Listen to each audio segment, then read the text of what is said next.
Ryan Garcia, the new kid on the block, the man who's on a mission to be the best in the world. Join me as we take a look at the career of King Rye.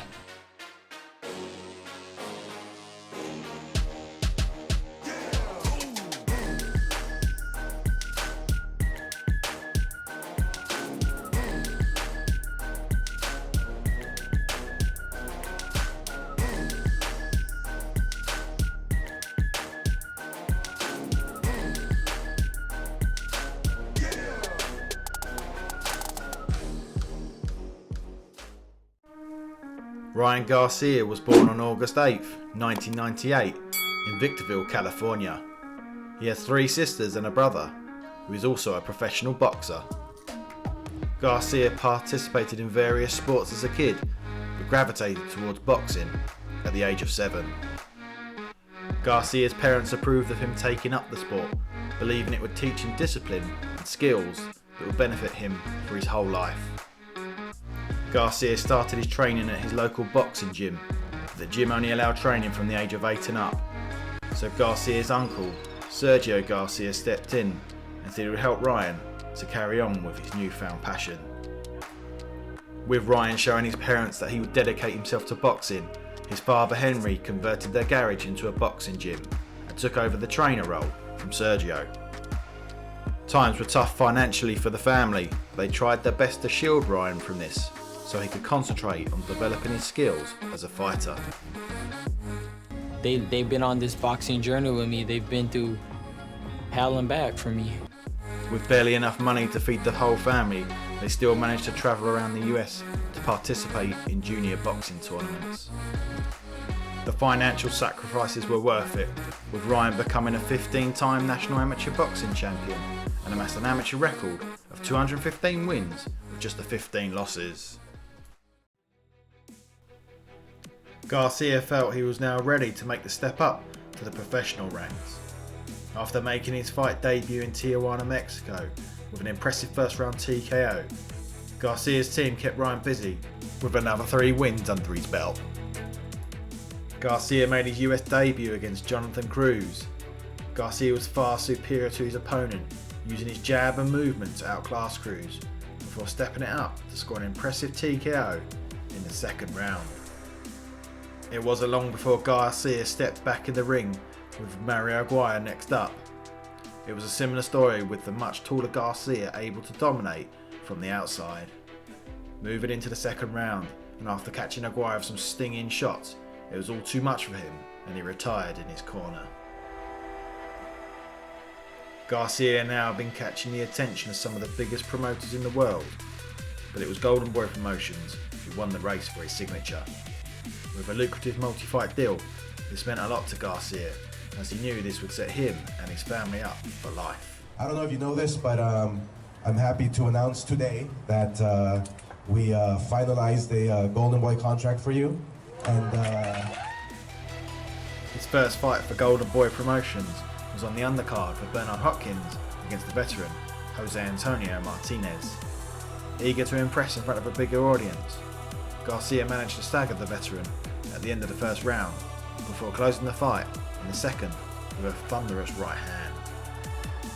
Up next for Garcia was Devon Jonnes, and it was much of the same, with Garcia constantly catching him with the overhand right, knocking Jonnes down 3 times for the TKO win. Garcia took a step up in quality for his next bout by taking on Tyrone Luckey, a much more experienced pro, but this didn't matter for Garcia, whose speed and power brought an end to the fight, with the ref stepping in before too much damage could be done.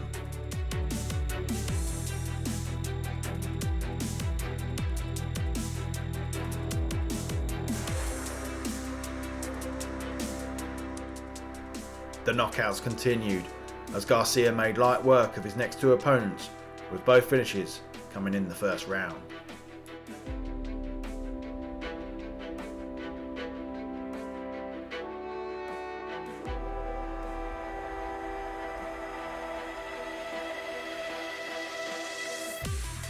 With his growing reputation came his growing following. Garcia being extremely savvy with promoting himself over social media platforms. This would give him a lot of exposure to fans, and he was rapidly gaining huge amounts of followers. The next challenge for Garcia was Cesar Valenzuela. Garcia was really starting to demonstrate some nice boxing IQ and skills here, with some lovely jabs and left hooks. Just as the third round was drawing to a close, Garcia caught Valenzuela with a barrage of punches, forcing the ref to step in just as the round was finishing. After the straightforward win against Noe Martínez, Garcia returned with another quick night's work against the experienced Fernando Vargas. A stunning right hand followed by a left hook was enough to put Vargas down and out for the count. Garcia stepped up to a bout with former title challenger Jayson Vélez. Garcia used his superior height and reach to keep the hard-working Vélez at bay. The Puerto Rican veteran swarmed Garcia, but Garcia responded with some nasty left hooks. Garcia picked up the points win, only the second time in his career that it's gone to the judges. Garcia was now starting to headline some events, and he had a real test against Carlos Morales in his hometown of California.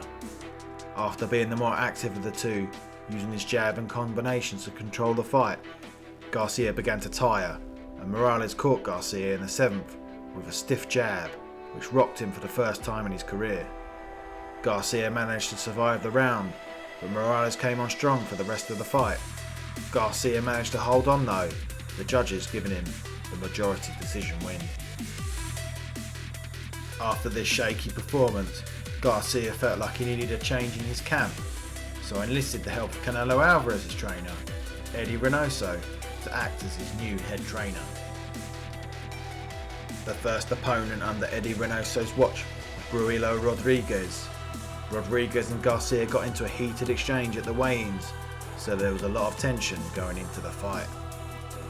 Garcia came all out with something to prove and floored his opponent with a crushing left from the clinch. Rodriguez managed to recover and get through the next few rounds before Garcia caught him again to end the fight. With the hype growing, Garcia was looking to show that he was the real deal and really took it to his next opponent, blasting him out in 2 rounds.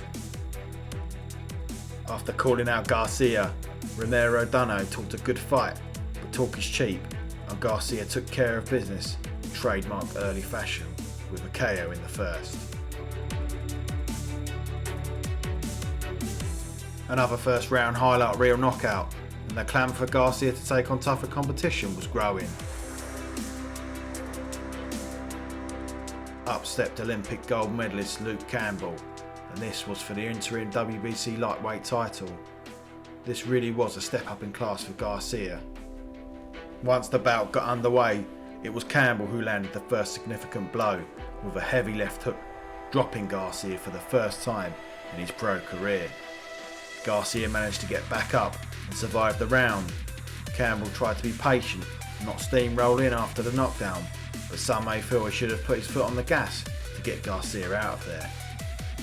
The knockdown made Garcia raise his guard, and the contest was ebbing and flowing back. Campbell was obviously wary of the left hook to the head, but Garcia switched to the body and unleashed a vicious body shot, leaving Campbell unable to continue. Thank you for watching this look into Ryan Garcia's career so far, so please subscribe, turn the notifications on and hit the like button.